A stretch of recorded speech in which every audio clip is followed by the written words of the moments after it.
Hello students, welcome to my channel math solutions by Hemlata Parihar. आज हम exercise 3.4 में exercise 3.4 के अंदर हमने पहले जो पढ़ा था परफेक्ट स्क्वायर मेथड, फर्स्ट जिससे पहले वाली वीडियो थी उसमें क्या पढ़ा था हमने, परफेक्ट स्क्वायर मेथड से हमने रूट्स फाइंड किए थे।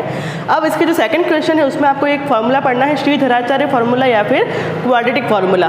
तो क्वाड्रेटिक फार्मूला क्या होता है या श्रीधराचार्य फार्मूला क्या होता है वो बता रही हूँ मैं आपको। क्वाड्रेटिक फार्मूला या श्रीधराचार्य फार्मूला कब लगता है, जब एक क्वाड्रेटिक इक्वेशन है, जैसे कि कोई क्वाड्रेटिक इक्वेशन है ax² plus bx plus c is equal to 0।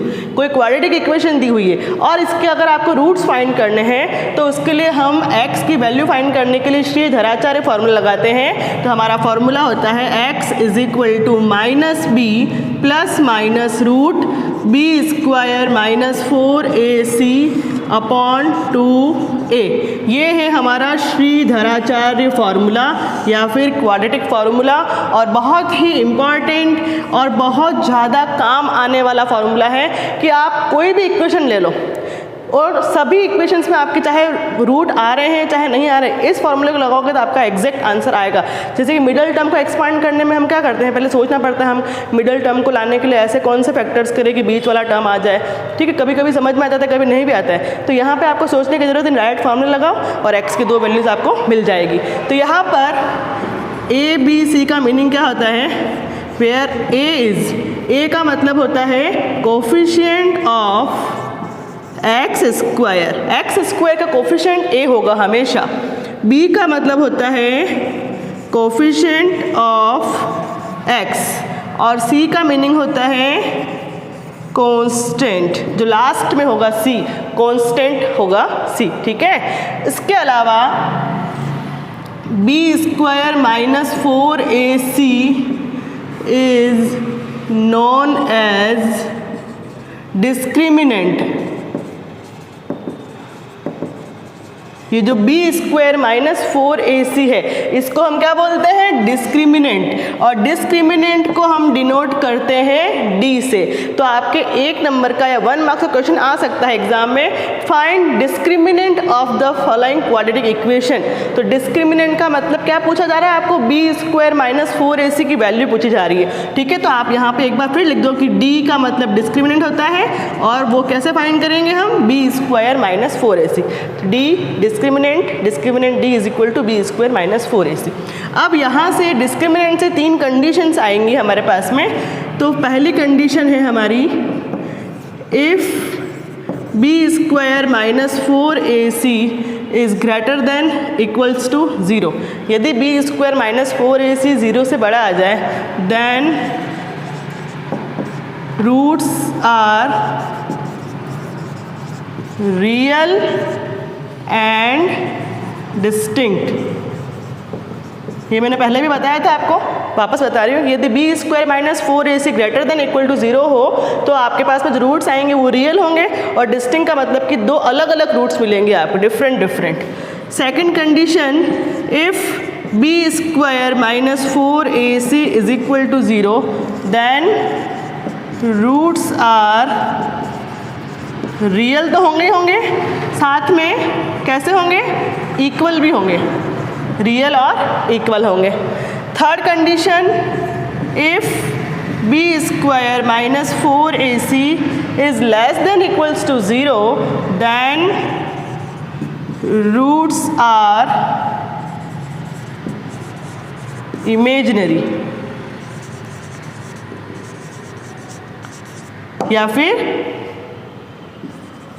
No real root exist. Imaginary का मतलब माइनस में आएंगी वैल्यूज़, मतलब कि इसका कोई रियल रूट नहीं एग्जिस्ट करेगा।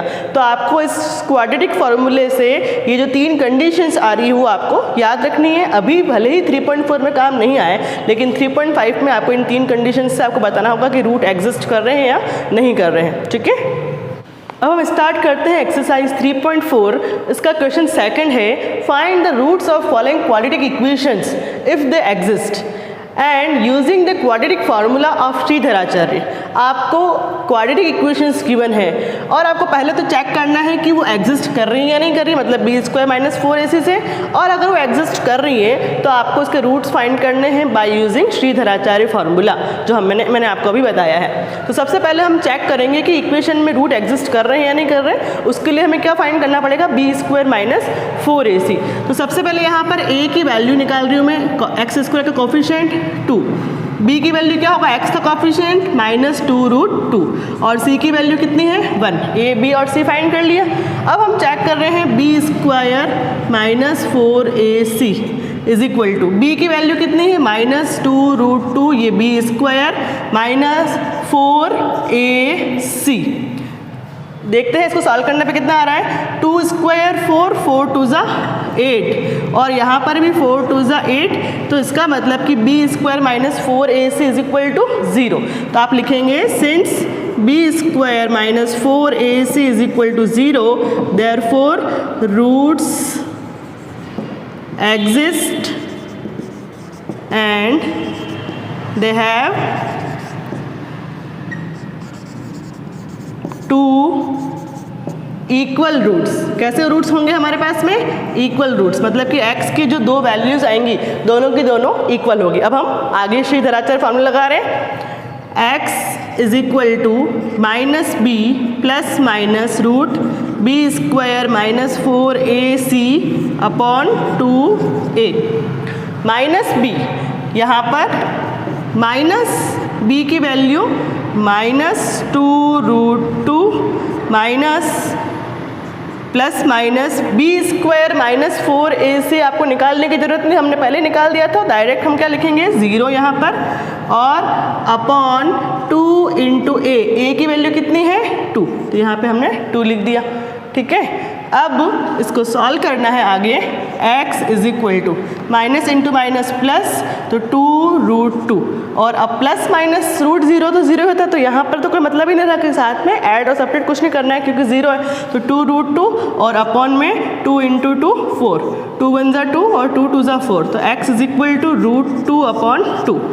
लेकिन हमें मालूम है कि क्वाड्रेटिक इक्वेशन में रूट्स कितने आने चाहिए, 2 आने चाहिए। तो हमारी कंडीशन में हमने पहले लिख दिया था कि रूट एग्जिस्ट कर रहे हैं और कैसे रूट्स होंगे, 2 इक्वल रूट्स, मतलब कि जो भी रूट आएंगे वो 2 बार लिखने हैं, इक्वल है दोनों। तो आपको लिखने हैं 10 x is equal to √2 upon 2 and √2 upon 2, मतलब कि x की जो दो वैल्यूज़ होंगी दोनों ही हमारी इक्वल होंगी। तो इस तरह से आपको श्रीधराचार्य फार्मूले से पहले आपको चेक करना है एग्जिस्ट कर रहा है नहीं करना कर रहा। एग्जिस्ट कब करेगा, पहली और दूसरी कंडीशन, मतलब कि B square minus 4ac greater than 0 आ जाए, मतलब कि पॉजिटिव वैल्यूज़ आएगी तो भी एग्जिस्ट करेगा, इक्वल टू 0 आए तो भी एग्जिस्ट करेगा। कब नहीं करेगा, थर्ड वाली कंडीशन जो है ना हमारी इमेजनरी रूट वाली, उसमें रूट एग्जिस्ट नहीं करेगा, बाकी 2 कंडीशंस में रूट एग्जिस्ट करेगा। ठीक है, और एग्जिस्ट कर रहा है इसलिए उसको आगे भी हमने सॉल्व किया है श्रीधराचार्य फार्मूले से। क्वेश्चन सेकंड है 9x square plus 7x minus 2।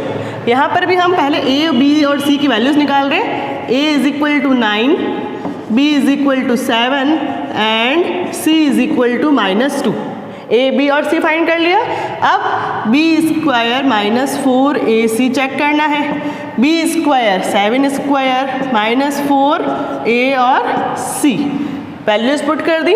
7 का स्क्वायर करेंगे 49 माइनस माइनस प्लस 4 9 ज़ा 36, 36 2 ज़ा 72, दोनों को ऐड करेंगे 9 और 2 11, 11 7 4 11 और 12 121 आ गया हमारे पास में b square minus 4ac।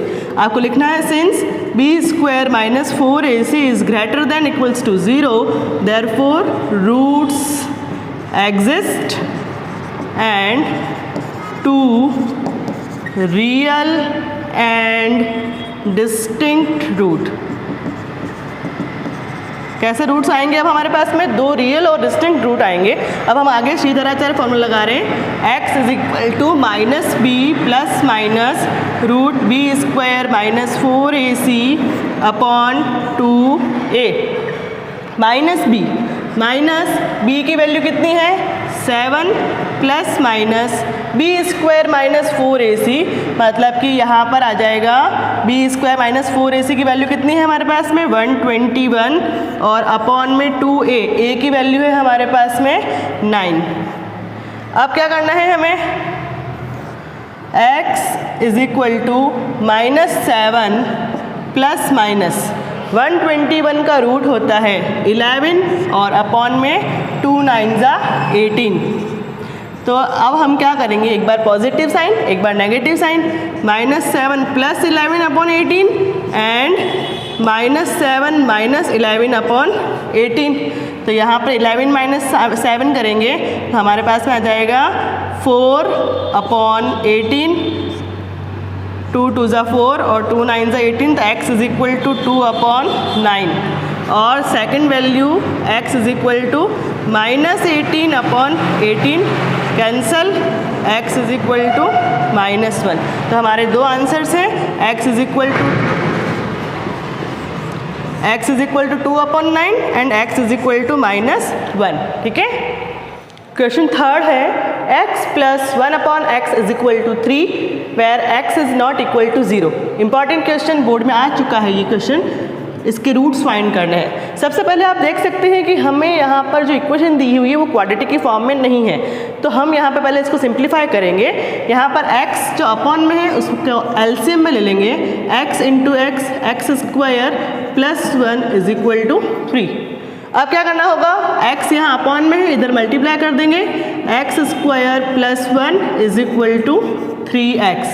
Quadratic की फॉर्म बन गया है बट एक्स स्क्वायर के बाद में x आना चाहिए, तो इसको हम इधर लेके जाएंगे एक्स स्क्वायर, फिर हमें -3x चाहिए और लास्ट में हमें कांस्टेंट चाहिए इज इक्वल टू 0। अब हमारी ये क्वाड्रेटिक इक्वेशन है। एक्स स्क्वायर का coefficient a is equal to 1, x का कोफिशिएंट b -3 और constant c is equal to 1। फिर आप चेक करेंगे एग्जिस्ट कर रहा है या नहीं कर रहा है। b square -4ac, b square -3 square -4ac, -3 का स्क्वायर करेंगे 9 -4, 9 - 4 कितना होगा 5। b स्क्वायर -4ac कितना आ गया हमारे पास में 5। आप लिखेंगे since b square -4ac is greater than equal to 0 therefore roots exist and real and distinct roots. इसलिए इसके रूट्स कैसे होंगे, रियल भी होंगे और डिस्टिंक्ट रूट मिलेंगे हमें यहाँ पर। अब हम श्रीधराचार्य फॉर्मूला लगा रहे हैं, x is equal to -b plus minus root b square -4ac upon 2a। Values put करते हैं, -b मतलब हमारा b की वैल्यू कितनी है -3, तो ये माइनस फॉर्मूले का और ये b plus minus b square -4ac हमने फाइंड कर लिया है, कितना है 5 अपॉन 2a, a की value 1, minus into minus plus 3 plus minus √5 और अपॉन 2। तो हमारे पास में आंसर आ गया x is equal to 3 plus minus √5 upon 2। आप चाहो तो एक बार पॉजिटिव साइन नेगेटिव साइन लो और नहीं तो यही हमारा आंसर है। ठीक है। क्वेश्चन नंबर 4 है इसका, √2x square plus 7x plus 5 √2। यहाँ पर क्वाड्रेटिक की फॉर्म में अरेंज है, डायरेक्ट हम a b और c फाइंड कर लेते हैं। a is equal to √2, b is equal to 7 and c is equal to 5 √2। a b और c आ गए। अब हमें b स्क्वायर -4ac फाइंड करना है, b स्क्वायर -4ac, 7 स्क्वायर -4 √2 और 5 √2, 4ac। 7 का स्क्वायर करेंगे 49 माइनस 2 √2 का √2 से मल्टीप्लाई करेंगे तो 2 4 ज़ा 8, 8 5 ज़ा 40, 49 माइनस 40 करेंगे हमें मिलेगा 9। हमारे पास में b square -4ac is equal to कितना आ गया 9 आ गया। अब आप लिखेंगे since b square -4ac is greater than equal to 0 therefore roots exist और इसके दो रियल और डिस्टिंक्ट रूट होंगे। अब हम श्रीधराचार्य फॉर्म लगा रहे हैं, x is equal to -b plus minus root b square -4ac upon 2a। Values put करेंगे, -b की वैल्यू है 7 plus minus b square -4ac है 9 और अपॉन 2 इंटू a की वैल्यू √2। फिर x is equal to -7 plus minus 9 का root कितना होता है 3/2√2। फिर एक बार पॉजिटिव साइन लेंगे, एक बार negative sign, -7 plus 3/2√2 and x is equal to -7 minus 3/2√2। -7 plus 3 करेंगे -4/2√2 और इधर x इज इक्वल टू -10/2√2। अब क्या करना होगा, यहाँ पर 2 से ये कैंसिल हो जाएगा, -2/√2। आपने पहले पढ़ा था 9th क्लास में कि रूट अपॉन में कभी भी नहीं आना चाहिए। अपॉन में जैसे रूट आएगा हमें क्या करना पड़ेगा, रैशनलाइज करना पड़ेगा। तो यहाँ पर हम √2 से मल्टीप्लाई और डिवाइड कर देते हैं, तो ये हो जाएगा 2√2/2, 2 से 2 कैंसल, तो हमारा फर्स्ट आंसर आ गया x इज इक्वल टू √2। ये तो आ गया पहला आंसर इसको सॉल्व करने से। अब इधर हम सॉल्व कर रहे थे 2 5 ज़ा 10, तो इधर हमारा हो जाएगा x इज इक्वल टू -5। अब यहाँ पर भी अपॉन में आ रहा है इसलिए मैं √2 से मल्टीप्लाई और डिवाइड करूँगी, तो x इज इक्वल टू -5√2 और अपॉन 2। हमारा सेकंड आंसर है x इज इक्वल टू -5√2/2। अब हम करेंगे क्वेश्चन नंबर 5। क्वेश्चन नंबर 5 है हमारा x² - 4x + 5। यहाँ पर भी a, b और c निकाल देते हैं। a की वैल्यू है 1, b की वैल्यू 4 और c की वैल्यू है 5। अब हम चेक करते हैं b² - 4ac, 4² - 4 × 1 × 5, 16 - 20। तो यहाँ पर तो नेगेटिव वैल्यू आ रही है, आपको लिखना है b² - 4ac is equal to 16 - 20 -4। Reason लिखना है since b² - 4ac is less than equal to 0, therefore roots are not exist. इसलिए हम इसको आगे सॉल्व नहीं करेंगे क्योंकि इसके रूट्स एग्जिस्ट नहीं कर रहे हैं। आपके क्वेश्चन में ये था if they exist then using quadratic formula आपको रूट्स फाइंड करना है। एग्जिस्ट नहीं कर रहा है इसलिए हमारा क्वेश्चन यहीं पर ख़त्म हो जाएगा ये, ठीक है। क्वेश्चन नंबर 6 है हमारा 1/x - 1/x - 2 is equal to 3 where x is not equal to 0 and 2। मतलब कि x की जो वैल्यूज़ होंगी वो 0 और 2 के इक्वल नहीं आनी चाहिए। आप देख सकते हैं कि हमारा क्वेश्चन अरेंज नहीं है क्वाड्रेटिक की फॉर्म में। सबसे पहले हम क्या करेंगे, यहाँ पर एलसीएम लेके इसको सिस्टमेटिक अरेंज करेंगे। एलसीएम आ जाएगा x × x - 2। x - 2 को 1 से मल्टीप्लाई करेंगे x - 2, फिर ये माइनस x को 1 से मल्टीप्लाई करेंगे x इज इक्वल टू 3। अब क्या होगा, प्लस x और minus x cancel, -2 is equal to 3, ये मल्टीप्लाई होगा इधर x - 2। अब हम ब्रैकेट ओपन करेंगे, -2 is equal to 3x² - 6x। Quadratic की फॉर्म में अरेंज हो रहा है 3x² - 6x। अब इस 2 को भी हम इधर से इधर शिफ्ट कर देंगे कॉन्स्टेंट टर्म, तो हमारी इक्वेशन हो जाएगी 3x² - 6x + 2 is equal to 0। अब क्या करना है, चेक करना है एग्जिस्ट करेगा नहीं करेगा। a is equal to 3, b is equal to -6 and c is equal to 2। b² - 4ac, b² - 6² - 4ac। 6 का स्क्वायर करेंगे 36 -4 3 ज़ा 12, 12 2 ज़ा 24। 36 - 24 करेंगे तो हमें मिलेगा 12। b² - 4ac is equal to आ गया है 12। इसका मतलब कि रूट्स एग्जिस्ट कर रहे हैं। Since b² - 4ac is greater than equal to 0, therefore roots exist. और कैसे रूट्स होंगे इसके, 2 रियल और डिस्टिंक्ट रूट होंगे। x is equal to -b ± root b² - 4ac upon 2a। -b की वैल्यू कितनी है हमारे पास में, -6 प्लस माइनस b² - 4ac हमें मिला है 12 और अपॉन 2a की वैल्यू कितनी है 3। माइनस इंटू माइनस प्लस, अब 12 का रूट फाइंड करना नहीं होता है 12 का रूट, लेकिन 12 को हम क्या ले सकते हो 4 3 ज़ा 12, तो 4 जब रूट से बाहर आ जाएगा तो 2 रूट 3, मालूम है ना आपको 4 3 ज़ा 12, तो 4 के जब रूट निकालेंगे वो तो 4 रूट से बाहर आ गया और 3 रूट में रहेगा, तो 12 का रूट क्या हो जाएगा 2 रूट 3 और अपॉन में क्या चल रहा है अपने 2 3 ज़ा 6। अब ये 6 से 6 आप कैंसिल मत करना, नहीं होगा जब तक कि यहाँ से कुछ कॉमन नहीं ले लें। मल्टीप्लाई में अगर कुछ कॉमन होगा तो वो कैंसिल हो सकता है, तो हम देख सकते हैं कि 2 और 6 में से 2 कॉमन है, तो ब्रैकेट में क्या आ जाएगा 3 प्लस माइनस ये 2 बाहर चला गया रूट 3 और अपॉन में 6 2। अब आप कैंसिल कर सकते हो 2 1 ज़ा 2 और 2 3 ज़ा 6, तो हमारे x की वैल्यू आ गई है 3 प्लस माइनस रूट 3 और अपॉन 3। हमारा आंसर हो जाएगा x is equal to 3 plus minus root 3 upon 3। ठीक है।